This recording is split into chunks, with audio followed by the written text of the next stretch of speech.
सर्वार्यन्ताणं नमो सिद्धाणं नमो आयर्याणं नमो वज्रायाणं नमो लोये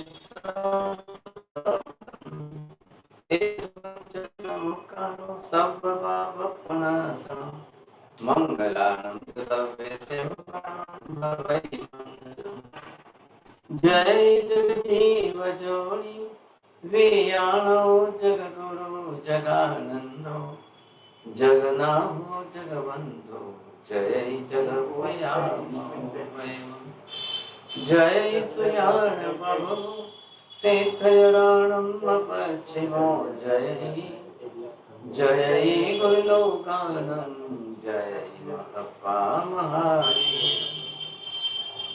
वंदे महायसं महाभागं महावीरं महामुनि अमर नरनाय मह्यं चरणतीर्थयरम्यवासतीर्थः सर्वारिष्टप्रणाशाय सर्वाभीष्टार्थदायिने सर्वलब्धिनिधानाय श्री गौतम स्वामिने नमः।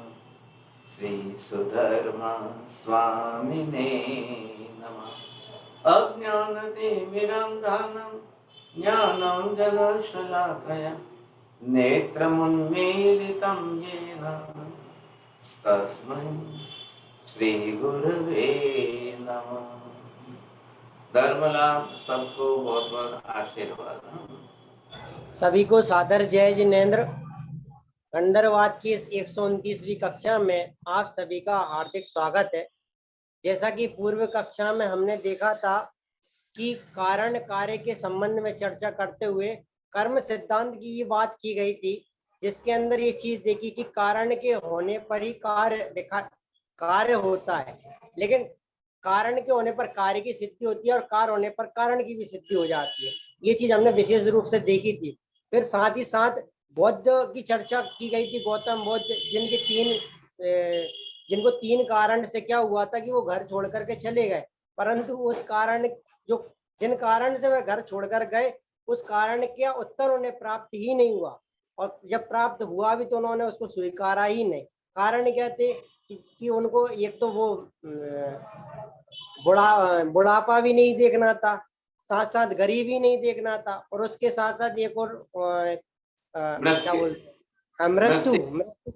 मृत्यु का जो सब जा रही थी वो चीज भी नहीं देखना था।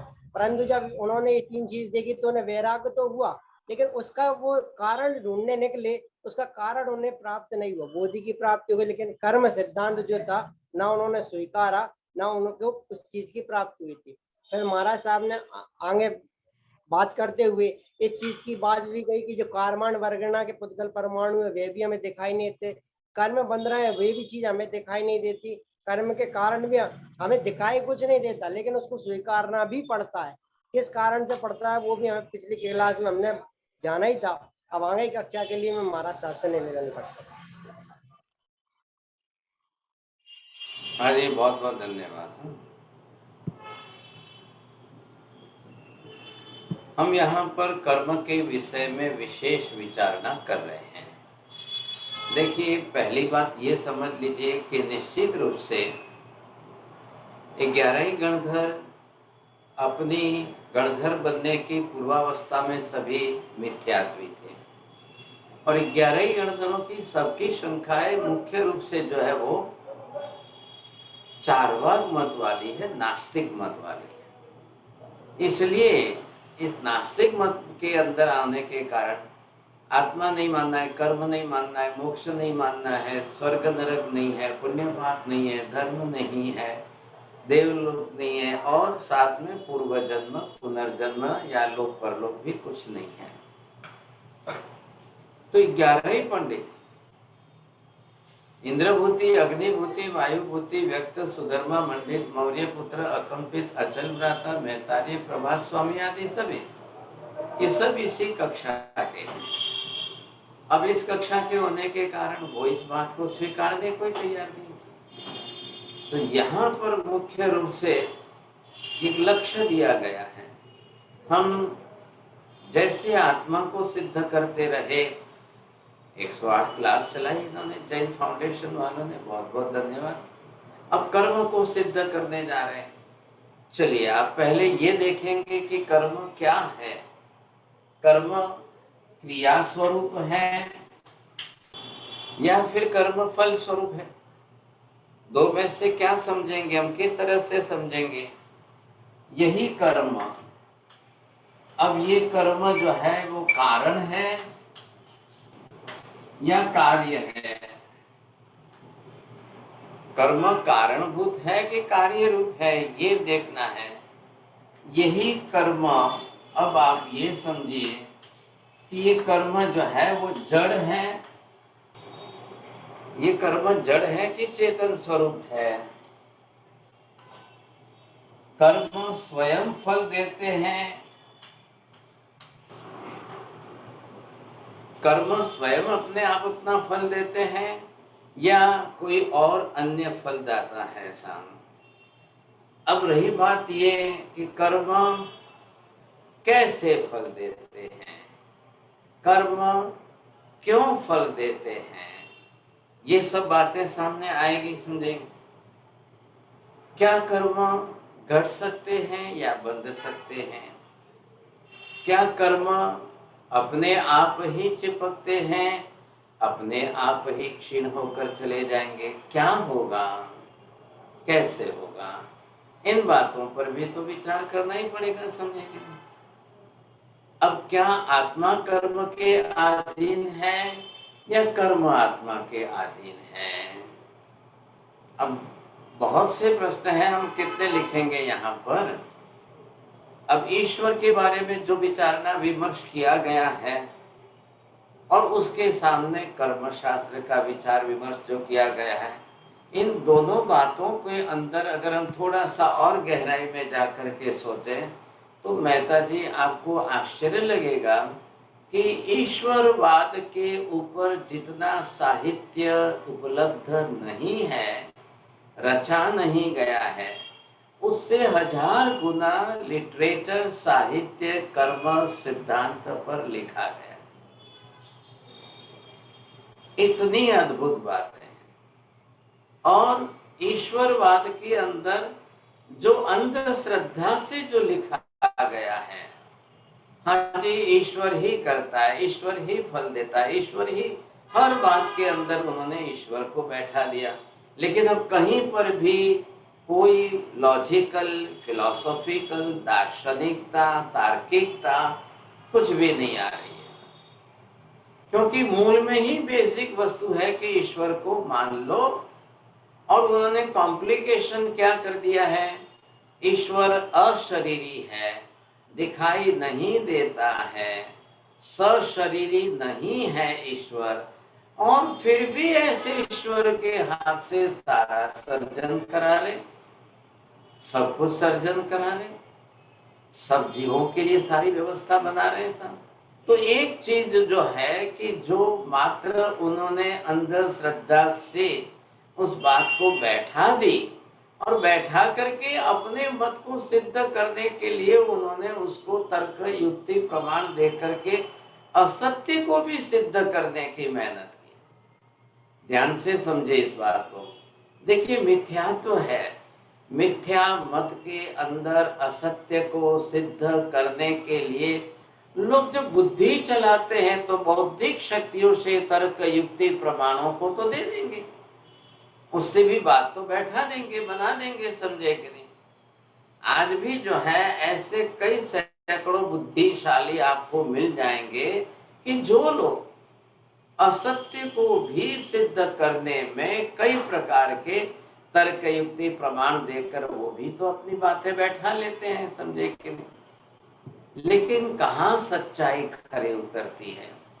और इधर महावीर ने कर्म के सिद्धांत को इतना गहन, इतना गहन, इतना गहन बना दिया कि संसार के अनंत जीवों को कर्म सिद्धांत लागू हो रहा है। आप पूरे संसार की कोई समस्या बताइए, पूरे जगत की संपूर्ण व्यवस्था का एक विषय लीजिए, बरोबर आपको कर्म सिद्धांत के अंदर उत्तर मिल रहा है। ये विशेषता है।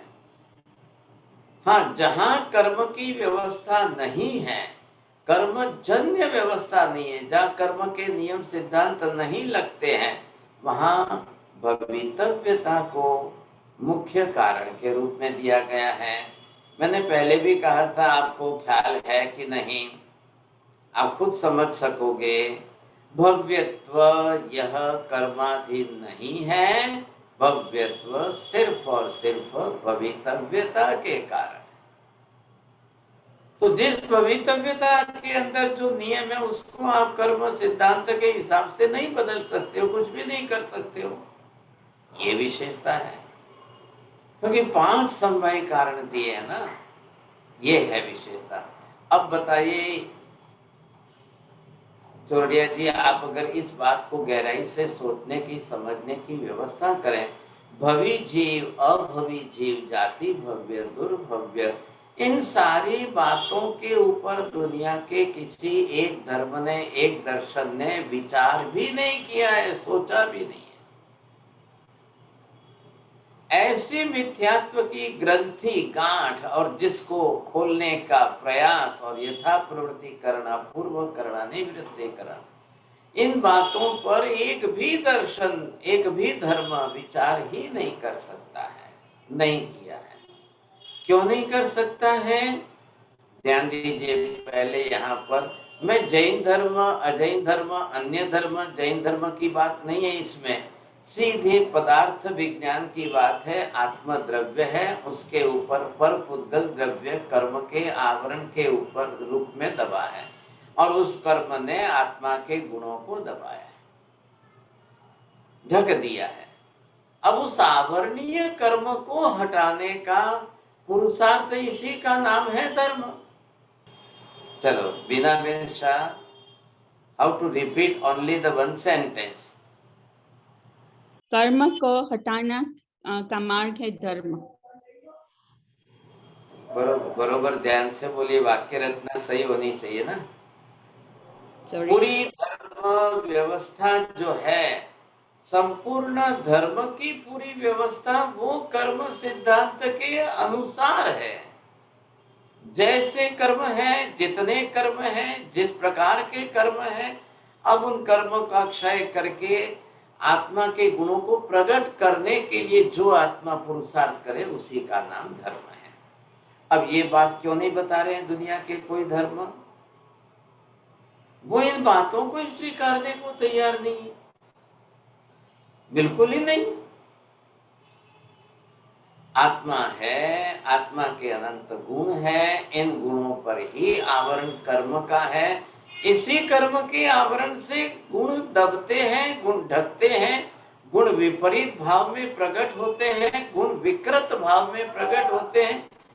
इस बात का किसी ने कोई विचार ही नहीं किया। यही ईश्वरवादी जो है, ईश्वर का महत्व बताने के लिए या प्राधान्यता दिखाने के लिए सिर्फ और सिर्फ ईश्वर को, ईश्वर की महिमा, ईश्वर का महत्व, बाकी किसी को आत्मा ही नहीं मानना, बाकी सबकी आत्मा के अस्तित्व का ही निषेध कर दिया। अब इससे बड़ा और मिथ्यात्व क्या हो सकता है? आ रही है बात समझ में? तो महावीर ने क्या विशेषता की? महावीर ने कर्ता रूप ईश्वर का कोई महत्व नहीं बताया, कुछ भी नहीं बताया, और अनंत आत्माओं की सत्ता का स्वरूप उन्होंने स्पष्ट कर दिया। और ऐसी कर्म व्यवस्था बताई, ऐसी कर्म व्यवस्था बताई कि जगत के अनंत अनंत, सूक्ष्म से लेकर स्थूल तक समस्त जीवों पर कर्म एक सरीका, एक जैसा, एक समान, सब पर है। ध्यान दीजिए, निगोद के जीव पर जो कर्म है वही आज हमारे मनुष्य के जीवन में भी वही कर्म है। जो और जैसा मिथ्यात्व निगोद के जीव पर है, वही हमारे मनुष्य के जन्म।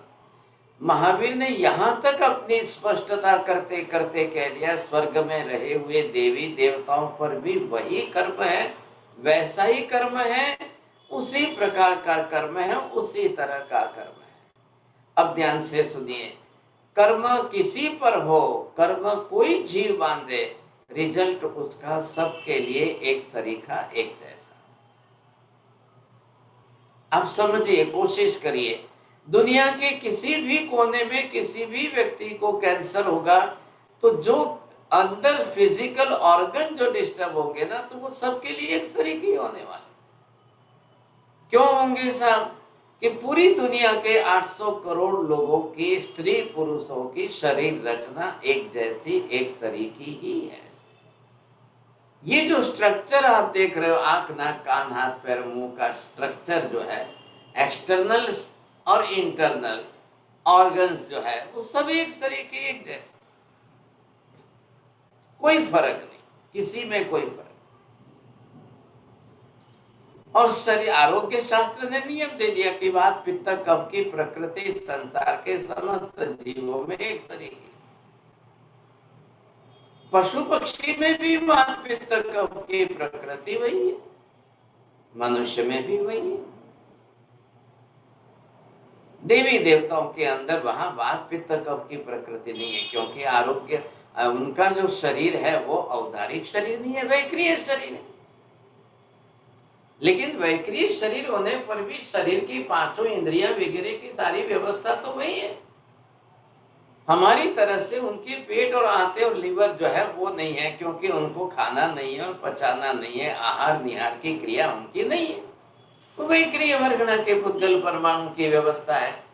लेकिन शरीर भेद हो सकता है, परंतु आत्मा भेद किसी का किसी से नहीं होता है। नंबर 2, शरीर भेद हो सकता है, आत्मा का भेद जब नहीं होता है तो कर्म का भेद भी नहीं होता है। क्यों नहीं होता है? कर्म शरीर को नहीं लगते हैं, कर्म सिर्फ और सिर्फ आत्मा को ही लगते हैं, आत्मा पर ही रहते हैं। शरीर जल जाए, नष्ट हो जाए, उससे कोई कर्म नष्ट नहीं होते हैं। कर्म का शरीर से कोई संबंध नहीं है, शरीर से कोई लेना देना नहीं है, सिर्फ और सिर्फ आत्मा के साथ संबंध है। अब वो आत्मा भाव के साथ चल रहे हैं, आत्मा के साथ चल रहे हैं, तो फिर शरीर छूटे तो भी क्या, शरीर नया बंधे तो भी क्या, शरीर का जन्म हो या मरण हो, कोई फर्क नहीं पड़ता है आत्मा को। ऊपर से महावीर ने कह दिया कि शरीर का बनना भी कर्माधीन, शरीर का जन्म लेना भी कर्माधीन, शरीर में आत्मा को जीवन जीना भी कर्माधीन, सुख दुख समस्त सब कुछ कर्माधीन, मृत्यु भी कर्म के अधीन। इतनी सारी व्यवस्था कर्म के अधीन दे दी है, सैकड़ों प्रकार के सारी व्यवस्था जो कर्माधीन दे दी है, अब उसमें कोई फर्क नहीं पड़ेगा। इसलिए सबके कर्म एक जैसे, एक समान, एक सरीके। कितनी बड़ी बात है भाई साहब, क्यों नहीं पढ़ते? द यूनिफॉर्मल सिस्टम, क्या संपूर्ण जगत के जीवों की व्यवस्था। हम अगर ये कह दें कि वैश्विक कर्म की व्यवस्था, तो भी बहुत शब्द छोटा पड़ता है। छोटा इसलिए पड़ता है कि विश्व आप किसको कहते हो? Australia, Europe, Asia, Africa, India के 5 खंड का विश्व, ये तो बहुत छोटा शब्द है।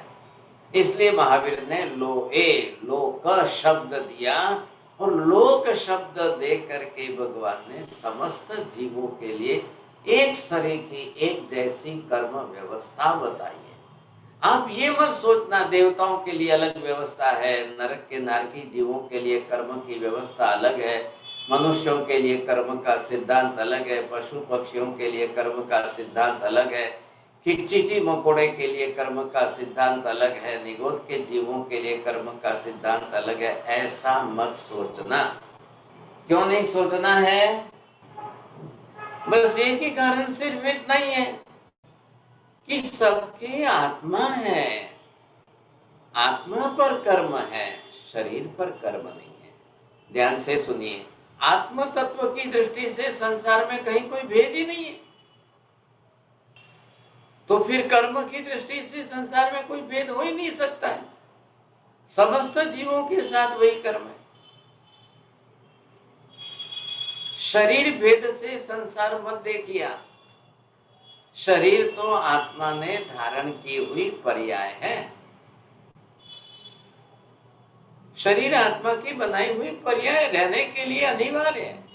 इसलिए शरीर की दृष्टि से भेद करने पर ये एक इंद्रिय, ये दो इंद्रिय, ये पंचेंद्रिय, मनुष्य, ये देवता, ये नारकी, सब भेद हो जाएंगे। ये शरीर की दृष्टि के भेद है। आत्मा की दृष्टि से कोई भेद नहीं है। आत्मा सर्वत्र सबका एक सरीखा, एक जैसा है। तो ये जो व्यवस्था आपने देखी, अब इसका विचार करेंगे, अब आपको ख्याल आ जाएगा। ये जो है मनुष्य क्षेत्र का विस्तार है। ये आप देखेंगे अन्य दूसरे जीवों के लिए भी व्यवस्था है यहाँ पर। ये स्वर्ग के वैसा है। अब ये नरक के नारकी जीव है यहाँ पर। अब यहाँ एक इंद्रिय, दो इंद्रिय, तीन इंद्रिय आदि सब प्रकार के जीव। अब दो इंद्रिय वाले तो यहीं पर है, तीन इंद्रिय वाले यहीं पर है, चार इंद्रिय वाले यहाँ पर है, ये पंचेंद्रिय वाले यहाँ पर है, एक इंद्रिय वाले हैं। लेकिन ये जो एक इंद्रिय के पृथ्वी, पानी, अग्नि, वायु, वनस्पति के जीव, ये सर्वत्र है। और सर्वत्र होने से जीवात्मा होने के कारण उनके ऊपर भी कर्म उसी हिसाब से है। ये निगोद का गोला है।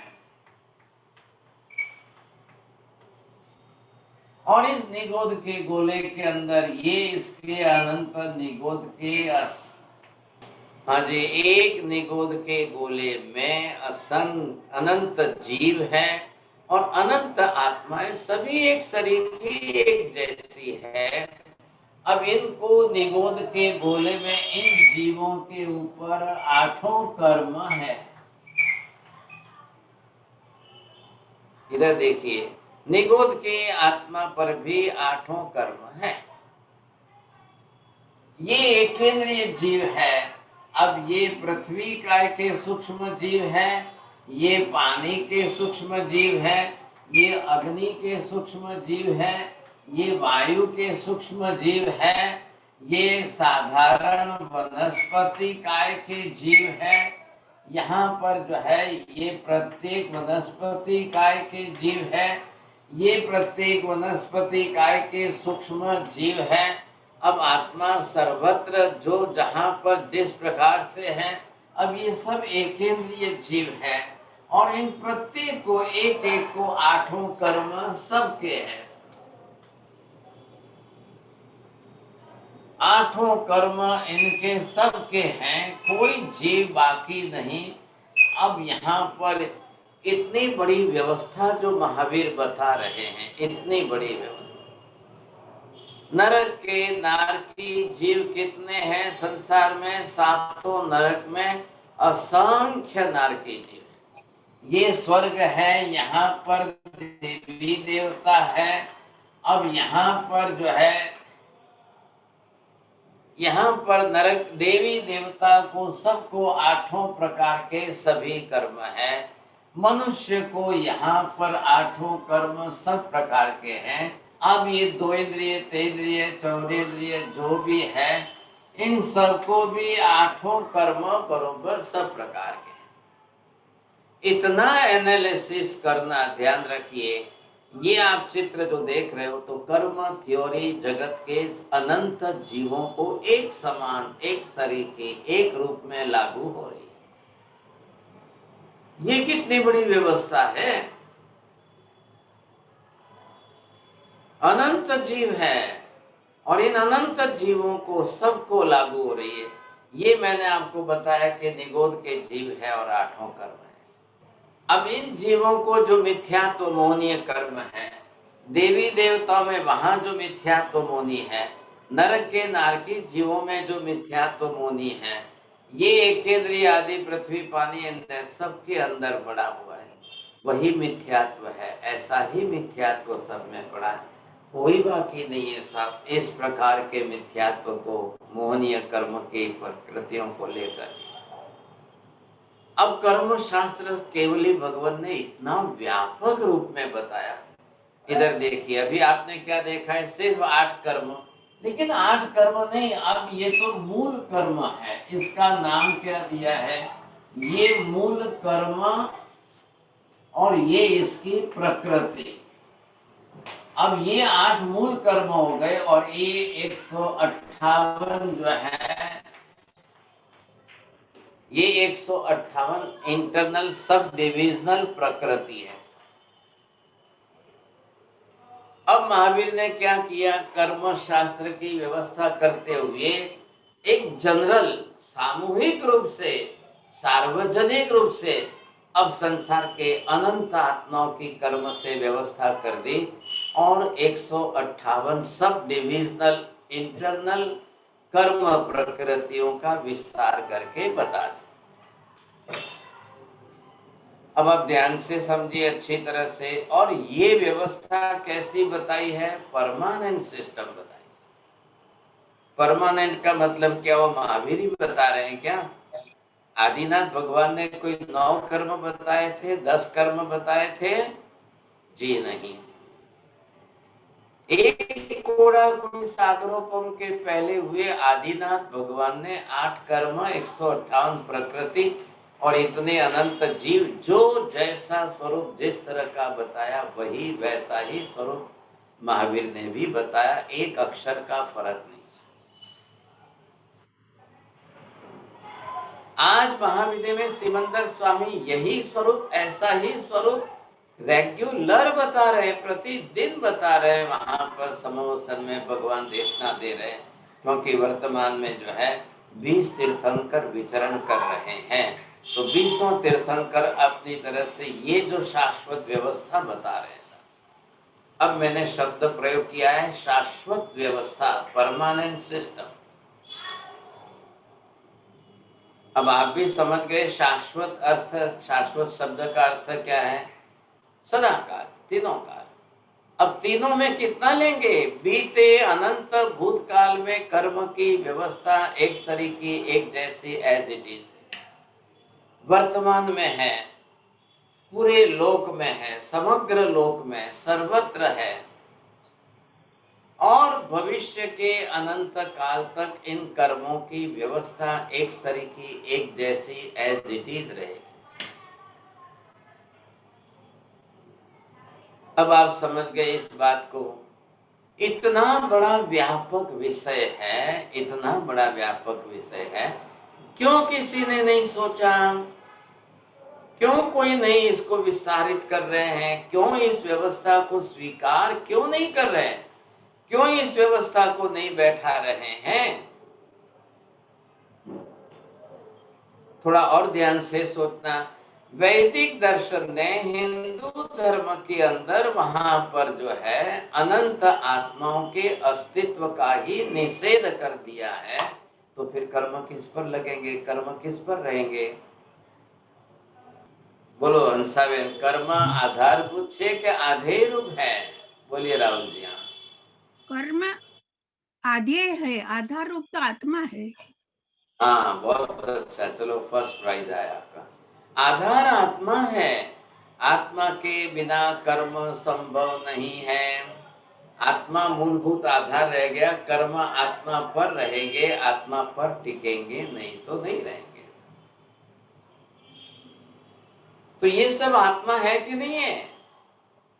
जितना कर्म सिद्धांत स्वीकारना होगा उसी के पहले उतना ही आत्म सिद्धांत भी स्वीकारना पड़ेगा, तो ही कर्म की व्यवस्था बैठेगी, नहीं तो नहीं बैठेगी। अब जैसे मैंने गत क्लास के अंदर आपको बताया था कि बुद्ध दर्शन ने तो कर्म की व्यवस्था ही उड़ा दी, आत्मा की व्यवस्था ही उड़ा दी। आत्म तत्व की बात ही उन्होंने उड़ा दी। अपना सिद्धांत क्षणिकवाद, शून्यवाद, अनत्यवाद, अनात्मवाद ये स्वीकारने के लिए उन्होंने आत्म तत्व का अस्तित्व ही उड़ा दिया। अब फिर वो किस पर कर्म मानेंगे? अब किसे कर्म मानेंगे? अब कर्म मानने जाए तो अपने सिद्धांत को धक्का लग रहा है। फिर उन्होंने बात बहाना के लाई कि संस्कार शब्द बताए, ख्याल है कि नहीं? अब वो जब एथिकल और मॉरल रिलीजन पर जब आए तो भाई संस्कार एक जन्म से दूसरे जन्म में कैसे जाएंगे? एक जन्म के संस्कार भविष्य के 10 जन्मों तक कैसे जाएंगे? आत्मा ही नहीं जाएगी। और शरीर तो यहाँ जल जाएगा। जब शरीर जल गया और आत्मा रहती नहीं है, अनित्य है, नाशवंत है, तो फिर संस्कार किसके साथ कैसे जाएंगे? अब इसका क्या करना? ये ऐसी बातें बना करके, ऐसी ऐसी बातें बना करके ऊपर से उन्होंने अपने ही पैर पर कुल्हाड़ी से प्रहार किया है, अपने सिद्धांतों को परस्पर विरोधी कर दिया। वैदिक दर्शन में परस्पर विरोधी सिद्धांत हो गए, बुद्ध दर्शन वाले परस्पर विरोधी सिद्धांत व्यक्त कर रहे हैं। वैदिक दर्शन की सब ब्रांचेस में द्वैतवाद, अद्वैतवाद, योग, सांख्य वाले आ रहे हैं, वो सब इस बात का निषेध कर रहे हैं। वेस्टर्न फिलोसॉफी के अंदर तो कोई इस गहराई को स्पर्श भी नहीं कर सकता है। अब आत्मा भी नहीं दिखाई दे रही है और आत्मा पर बंधे हुए कर्म भी नहीं दिखाई दे रहे, और फिर भी जो है बरोबर व्यवहार चल रहा है, व्यवस्था चल रही है, बरोबर आत्मा ही कर्म कर रही है और आत्मा पर ही कर्म बंद हो रहे हैं, चिपक रहे हैं। कर्म भी आत्मा पर ही उदय में आ रहे हैं और कर्म फल भी आत्मा ही भुगत रही है। कोई ईश्वर की व्यवस्था की आवश्यकता ही नहीं है। जैन धर्म ने ये कह दिया कि एक ईश्वर को मानकर अनंत आत्मा के अस्तित्व का निषेध करो, इसके बजाय अनंत आत्मा के अस्तित्व को स्वीकार करके एक कर्ता भाव वाले ईश्वर का निषेध करो। ये सिद्धांत बड़ा समझदारी वाला सिद्धांत है। बोलो, ये 2 सेंटेंस बोलने, बोलिए नीति बहन जी। नहीं, चलो जिसका म्यूट होता है, हाँ बोलिए। कि जो दूसरे दर्शन है उसमें ईश्वर का सिद्धांत स्वीकार किया है और कर्मों के सिद्धांत का निषेध किया है, लेकिन जैन दर्शन में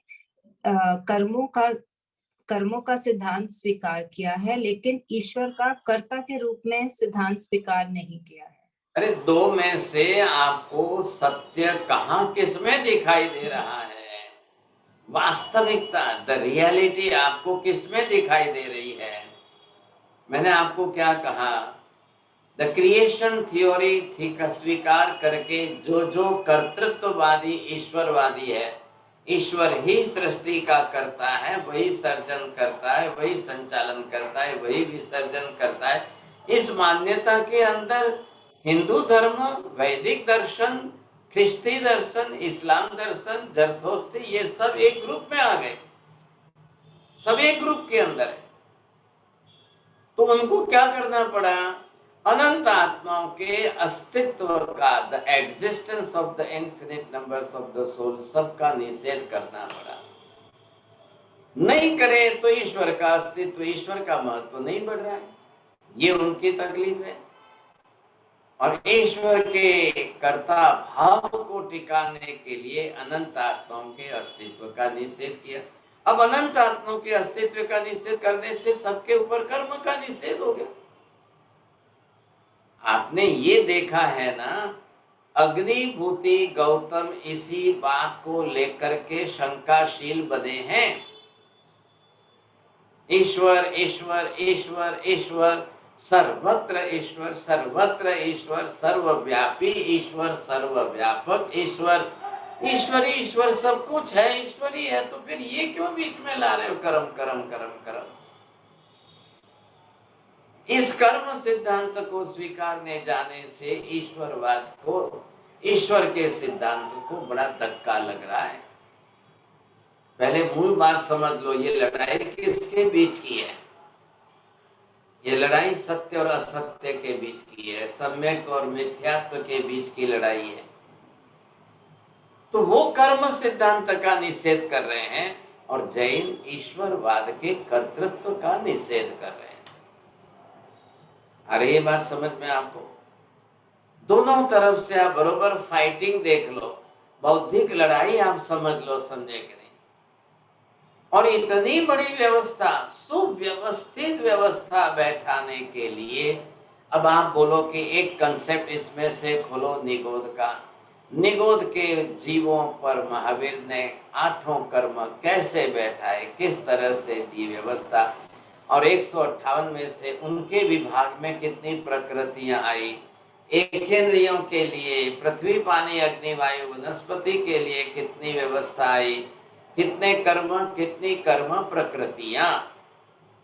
इधर देखिए, दो शब्द को ध्यान देना। जब कर्म शब्द आए तो मूलभूत 8 कर्म, और सब डिविजनल कर्म प्रकृतियां आए तो 158 कर्म प्रकृतियां। बस ये 2 बात पर ध्यान देना। तो सब डिविजनल 158 में से ये टोटल दिया है। ये टोटल किसके लिए दिया है? 8 मूल कर्म तो संसार के अनंत जीवों के लिए, सबके लिए। अब उसका डिटेल डिवीजन करते करते 158 प्रकृतियां दी, वो टोटल सामूहिक रूप से विश्व के अनंत जीवों के लिए। हाँ, अब उसमें से निकालो आप निगोद के लिए कितनी, एकेंद्रिय के लिए कितनी, पृथ्वी पानी अग्नि वाले जीवों के लिए कितनी, वायु काय के जीवों के लिए कितनी है, 2 इंद्रिय वाले जीवों के लिए कितनी है। आपने देखा कोविड कोविड कोविड ये बहुत चला था, लेकिन वो भी तो एक प्रकार का जो है बैक्टीरिया है।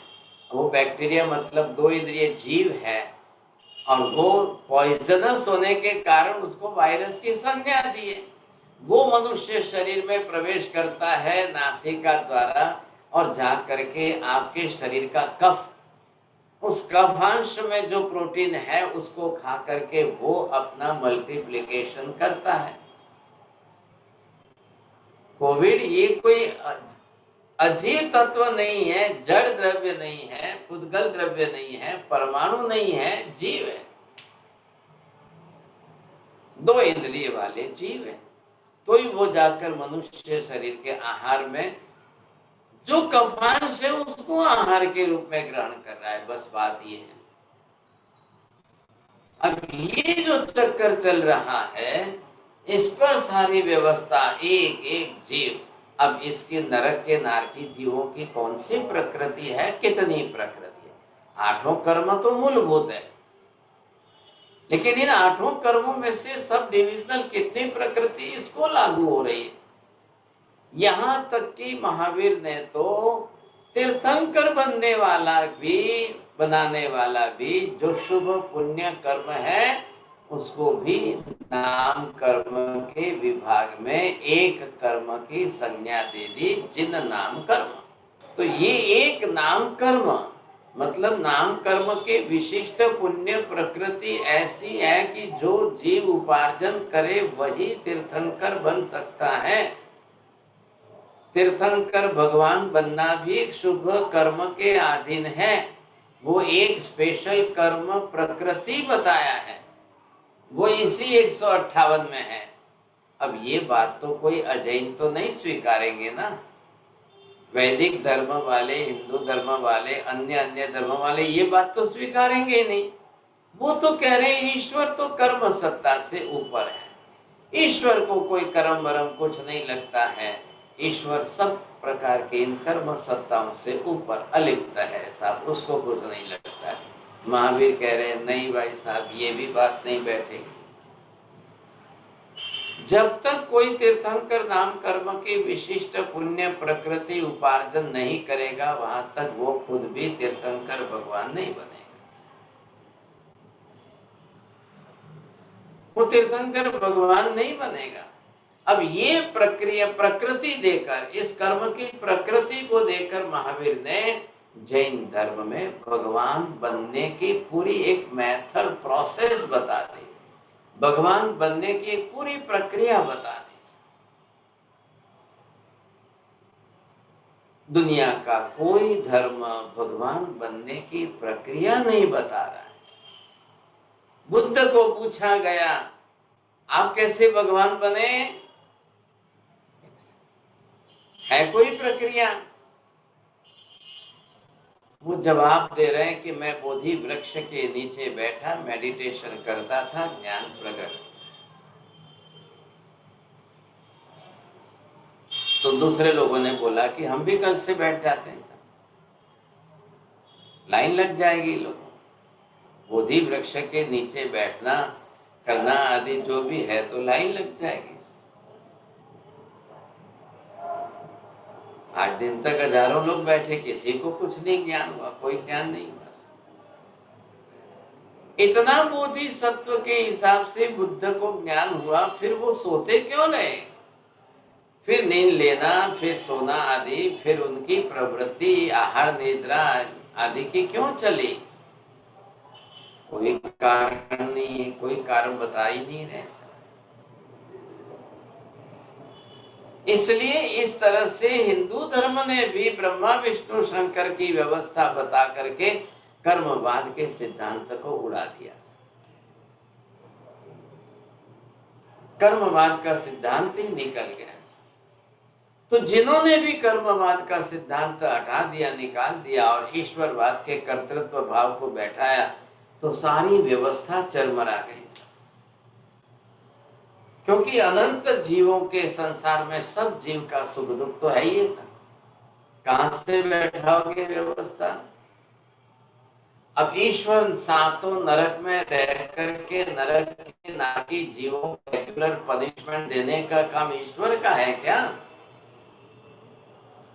तो इतना भारी पनिशमेंट देने के लिए ईश्वर को कितना राजद्वेष करना पड़ेगा, कितना क्लेश कसाय करना पड़ेगा, ये कितना प्रहार आदि करना पड़ेगा, इतने से फिर कितना कर्म ईश्वर को बनेगा? वो बोलते ईश्वर को कोई कर्म वर्म नहीं बनता है। अब सातों नरकों के अंदर चले जाओ, वहां पर इन असंख्य नारकी जीवों को प्रति क्षण जो वेदना, पीड़ा, त्रास, तकलीफ, दुख जो भी हो रहा है, वो सारे ईश्वर की व्यवस्था बैठा दी इन्होंने। कोई उपाय नहीं, कोई रास्ता नहीं है, कोई। चलो ईश्वर की व्यवस्था बैठा कर ईश्वर को ये पूछा जाए कि ईश्वर यह व्यवस्था कैसे चला रहा है, कैसे हो रही है व्यवस्था, उसका जवाब नहीं था। तो उन्होंने कहा कि भाई ब्रह्मा विष्णु शंकर तीन में से उन्होंने विष्णु को व्यवस्था दी है, विष्णु जी संचालक के रूप में व्यवस्था है, वो करेंगे। ब्रह्मा जी का काम नहीं है, ब्रह्मा जी का काम सर्जन करने का था, उन्होंने क्रिएशन कर दिया, सर्जन कर दिया, बाकी उनका काम नहीं है। वो आएंगे नहीं, वो डिस्टर्ब नहीं करेंगे। अब ये काम संचालन करने की व्यवस्था काम ईश्वर में विष्णु जी का है, समझेंगे। अब जब ब्रह्मा जी सर्जन करते हैं तो शंकर जी को विसर्जन करने का काम क्यों, किसने सौंपा है? ये क्यों हो रहा है? तो ब्रह्मा जी में और शंकर जी में झगड़ा हो जाएगा, लड़ाई हो जाएगी बड़ी भारी। ब्रह्मा जी कहते हैं मैं इतना सर्जन कर रहा हूँ, इतना सर्जन कर रहा हूँ, इतना सृष्टि का सर्जन कर रहा हूँ, और मेरी बनाई हुई सृष्टि को तुम विसर्जित कर रहे हो, प्रलय कर रहे हो, क्या बात है? इसलिए ध्यान से सुनना, 100 में से 99% लोग शंकर जी को मानते हैं। शंकर जी को मानते नहीं, शंकर जी को मनाने के लिए मानते हैं। ब्रह्मा जी को कोई नहीं मानता ऐसा। चलो ब्रह्मा जी ने तो वैसे ही बनाया है, आप लोग भी तो कहीं जाकर के देखते होंगे, ब्रह्मा के मंदिर आपको 2-5 नहीं मिलेंगे, शंकर के मंदिर लाखों मिल जाएंगे। सब जगह पर शंकर का शिवलिंग बना करके ऊपर एक पानी की मटकी रख करके ड्रॉप ड्रॉप ड्रॉप ड्रॉप टप टप पानी बरोबर गिराते रहना चाहिए। शंकर को हमेशा पानी लगाते रहना चाहिए ताकि शंकर का दिमाग ठंडा रहे, क्रोध ना आए, नहीं तो प्रलय कर देंगे, सब विसर्जन कर देंगे। अब ये उनकी मान्यता है, ध्यान रखिए, उनकी मान्यता है। महावीर तो इस बात का निषेध कर रहे हैं। महावीर कह रहे हैं कि ये सब असत्य की ऐसी गलत अंधश्रद्धा में मत पड़िए। अब इतनी बड़ी व्यवस्था में महावीर का तो केवल ज्ञान ही काम आया। महावीर ने यहाँ तक कह दिया कि भाई अनंत निगोद के जीवों में भी सत्ता में केवल ज्ञान वही पड़ा है जो महावीर में है। जो अनंत मोक्ष में गए सिद्धात्मा में केवल ज्ञान जो है वही निगोद के जीव में, वही पृथ्वी पानी अग्नि वायु वनस्पति के जीव में, वही चींटी मकोड़े में है, वही मनुष्य में है। कोई फर्क नहीं है। कैसे, ये कैसे सिद्ध हो सकता है नरेंद्र जी? हो सकता है सिद्ध? नरेंद्र जी बोला, अच्छा चलो चलो। नहीं हो यहाँ सकता, पर हमको ये समझना है। हाँ, नहीं हो अनम्यूट होता हो तो बोलिए, ठीक है। अब ये समझना है कि इतनी बड़ी व्यवस्था जो संसार की है, क्यों है? क्योंकि सभी आत्मा है, एक है, सभी आत्मा मूल एक में सभी आत्माएं हैं, और मूल में सब आत्मा के अंदर सत्तागत गुण समान रूप से पड़े हैं। जो महावीर में है वही निगुद में है, जो सिद्ध में है वही निगुद में है। जितने प्रमाण में सिद्ध में है उतने ही प्रमाण में निगुद के जीव में है, या एक केंद्रीय के जीव में। क्यों है? आत्मा द्रव्य रूप से सर्वत्र एक सरीकी, एक जैसी, एक समान है। सत्तागत गुणों की दृष्टि से संसार की अनंत आत्माएं एक सरीकी, एक जैसी, एक समान है। तो सत्तागत रूप से गुण तो सब पड़े हैं, सबके अंदर एक सरीके, एक जैसे पड़े।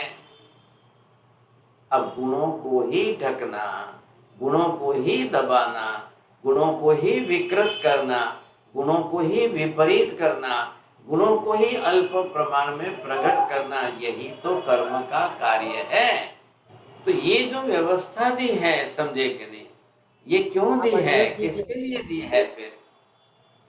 तो ये पहले हमें समझना है। सबके लिए अनंत जीवों की समानता है, सत्तागत गुण सब में पड़े। ये इधर क्या किया इन्होंने? हाँ अब हुआ, ईश्वरवादी दर्शन ने बिल्कुल उड़ा दी बात। अब हुआ। अब ईश्वरवादी दर्शन ने अनंत आत्माओं के अस्तित्व को ही उड़ा दिया, तो फिर सबके गुणों की एक समानता, एक सरीखापन कहां से आएगा? केवल ज्ञान सब में पड़ा है, ये वो नहीं बोल सकते हैं। अनंत गुण समस्त आत्माओं में एक सरीखा पड़ा है, वो नहीं बोल सकते हैं। फिर कर्म उनका कैसे ढकेगा? अब क्या ईश्वर जाएगा एक एक आत्मा के गुणों को ढकने के लिए? भाई साहब, ये व्यवस्था नहीं होगी। इसलिए ना ही कह दो ये अनंत आत्माओं की व्यवस्था ही नहीं है, अनंत आत्माओं का अस्तित्व ही नहीं है, बस जो उड़ा दो। जहां ईश्वर नहीं पहुंच सकते हैं, जहां ईश्वर से व्यवस्था नहीं जम सकती है, नहीं बन सकती है, वो सिद्धांत उड़ा ही दो, समझे। महावीर ना कह रहे हैं, महावीर कह रहे हैं अस्थि कायात्मक ऐसे 5 द्रव्यों का अस्तित्व त्रैकालिक नित्य शाश्वत है। किसी के उड़ाने से कोई द्रव्य का अस्तित्व नष्ट नहीं होता है। कोई भी संसार की शक्ति जो है इन 5 अस्थि कायात्मक पदार्थ में से किसी का भी अस्तित्व नष्ट नहीं कर सकते हैं। ये बहुत बड़ा सिद्धांत है, ध्यान रखिए आप। बोलने मात्र से कुछ नहीं होता है, वो आकर कुछ भी कह दे, कोई आकर कुछ कह दे, इससे नहीं होता है। अब क्या करना पड़ा ईश्वरवादी दर्शन वालों को? जब इन्होंने अनंत आत्माओं के अस्तित्व का निषेध कर दिया, स्टेटमेंट तो दे दिया, लेकिन अब संसार के संपूर्ण सत्य को, सब प्रकार के सत्य को वो कैसे बदलेंगे, कैसे नष्ट करेंगे, क्या करेंगे? तो फिर उन्होंने एक नया सिद्धांत बना कर दिया कि नहीं नहीं, ईश्वर तो एक ही है, वही ईश्वर है। और एक ही ईश्वर जो है, अलग अलग थाली में पड़े हुए पानी में एक सूर्य का प्रतिबिंब दिखाई देता है, वैसे संसार की अनंत आत्माओं में सबके अंदर अलग अलग प्रतिबिंब ईश्वर का दिखाई देता है। चलो भाई, ये बात आपकी मानने जाए, ईश्वर का प्रतिबिंब दिखाई देता है, तो सब में एक सरीखा होना चाहिए। आप क्या करो, आपके घर जाकर के टेरेस पर 1000 थाली रखो, 1000 थाली में एक एक गिलास पानी डाल दो, और ऊपर सूर्य जब आए तब देखोगे तो 1000 थाली के अंदर प्रॉपर बराबर जो है उसका रिफ्लेक्शन दिखाई देगा। चलो थाली और गिलास तो छोड़ दो भाई साहब, खाली मिरर रख दो ना, टुकड़े 2-2, 4-4 इंच के जो है टेरेस के ऊपर 1,00,000 मिरर जमा दो। अब सबके अंदर एक सूर्य का रिफ्लेक्शन पड़ेगा, बरोबर प्रतिबिंब आएगा। तो बात तो बैठ रही है ना जोड़िया जी, लग रही है ना बात, तो दिमाग में तो अच्छी लग रही है, मीठी लग रही है। असत्य भी कई बार बहुत मीठा लगता है, मिथ्यात्व भी कई बार बहुत मीठा लगता है, लेकिन 1,00,000 मिरर के अंदर कोई चेंजेस नहीं आएगा, वही सूर्य 1,00,000 मिरर में एक सरीखा दिखाई देगा। लेकिन वही ईश्वर संसार के स्वर्ग के देवी देवता में, नरक के नारकी जीवों में, मनुष्यों में, पशु पक्षियों में एक सरीखा रिफ्लेक्ट हो रहा है। तो कोई सुखी है, कोई दुखी है, कोई सुखी है, कोई दुखी है। कितने सुखी है, कितने दुखी है, उसका क्या करेंगे? वो व्यवस्था कैसे बैठाएंगे आप? नहीं बैठेगी, हर हालत में नहीं बैठेगी। तो एक ईश्वर ने फिर ये सत्य सिद्धांत स्थापित करने का 1000 प्रयत्न किया और फिर आकर के ईश्वर कोई कर्म फलदाता मानने की इच्छा व्यक्त की। अरे भाई, जब आत्मा ही नहीं है, कर्म नहीं है, तो कर्म का फल क्यों देता है ईश्वर? क्यों दे रहा है ईश्वर? मैं क्या कह रहा हूं मेहता जी, समझिए आप। The contradictory statement, the one statement once you are established, but the another statement which is coming, it is totally opposite to that first one. So these are the contradictory statements.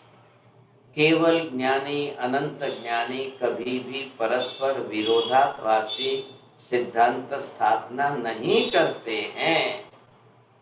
आगे बात समझ में, इस बात को पहले ध्यान से बैठाइए। कोई केवल ही नहीं करेगा, कभी भी संभव नहीं है, नहीं कर सकते, काम ही नहीं। जब केवल ज्ञानी के अनंत ज्ञान दर्शन में इतना सब कुछ अनंत स्पष्ट है, अनंत स्पष्ट है, फिर वो क्यों गलती करेंगे? भूल करे वो भगवान नहीं होते हैं, और भगवान होते हैं वो कभी भूल करते नहीं है।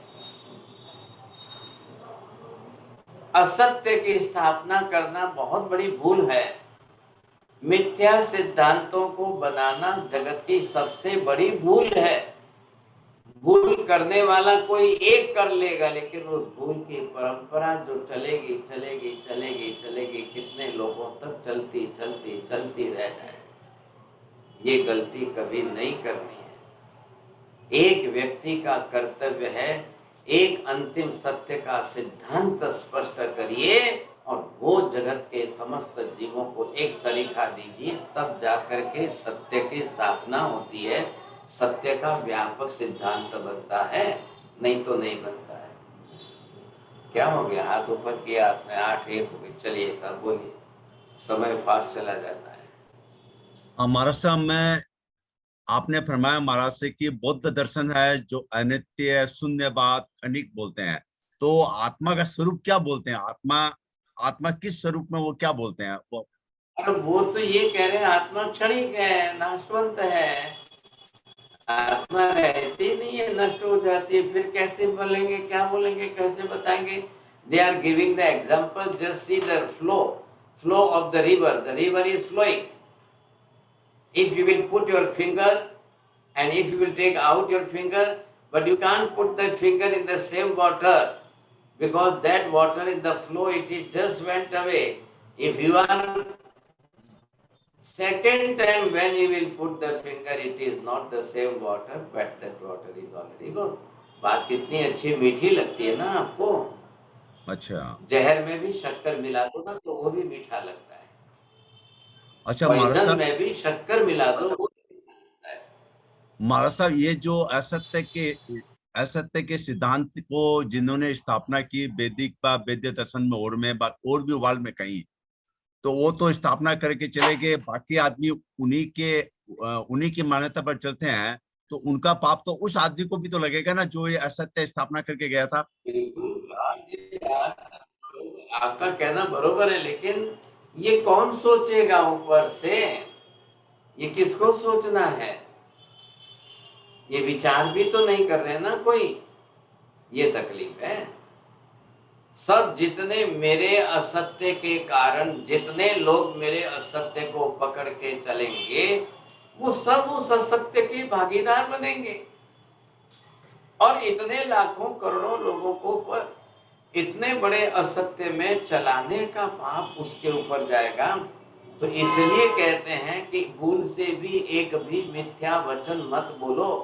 आपका एक भूल से मिथ्या वचन अगर किसी ने माना, सुना और आचरण किया तो बड़ा अनर्थ होगा।